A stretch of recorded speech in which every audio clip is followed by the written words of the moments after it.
আসসালামু আলাইকুম। আজকে আলোচনার মূল বিষয় স্লোভেনিয়া ভিজিটর ভিসার বর্তমান অবস্থা এবং হালচাল প্রসঙ্গ। তবে আলোচনার পূর্বে আন্তরিক রিকোয়েস্ট, চ্যানেলটি সাবস্ক্রাইব করবেন পরবর্তী ভিডিওগুলো দেখার জন্য। এছাড়া আপনাদের যদি কোনো মূল্যবান মতামত থাকে চাইলে কমেন্ট বক্সে টাইপ করতে পারেন। আমরা সময় সুযোগ বুঝে আপনাদেরকে বেস্ট একটা অ্যান্সার দেওয়ার চেষ্টা করবো ইনশাআল্লাহ। বন্ধুরা, বাংলাদেশ থেকে বর্তমান সময়টাতে যারা স্লোভেনিয়া ভ্রমণ করতে চাচ্ছেন এদের প্রত্যেকের জন্য ভিডিওটা ইম্পর্টেন্ট। দয়া করে স্কিপ না করে পুরো ভিডিওটা দেখবেন, আশা করি ভালো কিছু ইনফরমেশন পাবেন।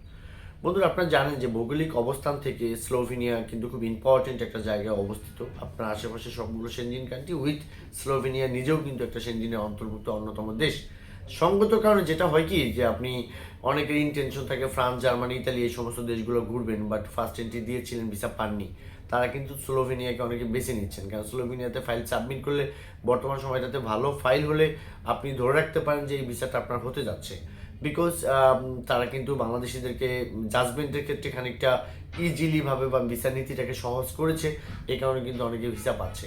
বর্তমান সময়টাতে যার কাছে প্রপার ডকুমেন্ট আছে, আমি বলবো যে তার জন্য এই স্লোভেনিয়া যাওয়া খুবই ইজিলি একটা ব্যাপার। আর স্লোভেনিয়া হয়ে কিন্তু আপনি আশেপাশের দেশগুলোতে যদি আপনি বাই রোডেও যান, সেক্ষেত্রে কিন্তু আপনি অল্প কষ্টের মধ্যে দিয়ে ঘুরে আসতে পারবেন। আচ্ছা, যাই হোক, এটা হলো স্লোভেনিয়ার একটা বিষয়।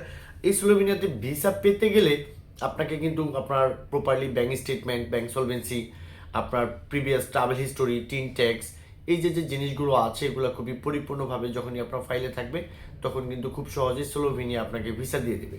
বন্ধুরা, স্লোভেনিয়ার ভিসার অবস্থা যদি আপনাদেরকে আমি একটু বিবরণ দিতে চাই, যে আপনি বছরে সবসময় কিন্তু স্লোভেনিয়ার জন্য মানুষজন অ্যাপ্লাই করছে, এবং কি এর মাঝে যে সবাই ভিসা পাচ্ছে ব্যাপারটা কিন্তু তা নয়। এর মাঝে অনেকে ডিক্লাইন হয়ে যাচ্ছে বিভিন্ন রিজনে, কিন্তু ম্যাক্সিমাম মানুষ যাদের ফাইলগুলো প্রপার ভালো তারা কিন্তু এই ভিসা নিয়েই বাড়ি যেতে পারছে, এবং কি আপনার সময় মতো কিন্তু স্লোভেনিয়া হয়ে আশেপাশের দেশগুলো ঘুরে তারপরে কিন্তু বাংলাদেশে তারা অনেকেই আমাদের সাথে সাক্ষাৎ করেছে এখান থেকে কাজ করে।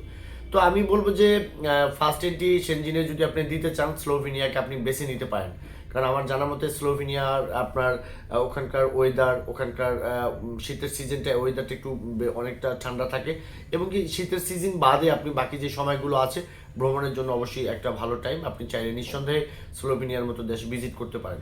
বন্ধুরা, আমি স্লোভেনিয়ার অ্যাম্বাসির অ্যাপয়েন্টমেন্ট ডেট, তারপরে হচ্ছে যে পুরো ফাইলটা করা, একটা properly cover letter, travel plan, hotel booking, এয়ারলাইন্সের আপনার টিকিট বুকিং, ট্রাভেল ইন্স্যুরেন্স, এই সমস্ত কিছু সার্ভিস আমাদের এক্সপার্ট হলিডের পক্ষ থেকে আপনি কিন্তু খুব সহজে পেতে পারেন।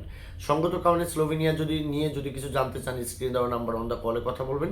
আর পাশাপাশি পুরো ফাইলটা যদি কমপ্লিট করতে চান সরাসরি আমাদের অফিসে চলে আসবেন। সকলের সুস্বাস্থ্য কামনা করি। আসসালামু আলাইকুম।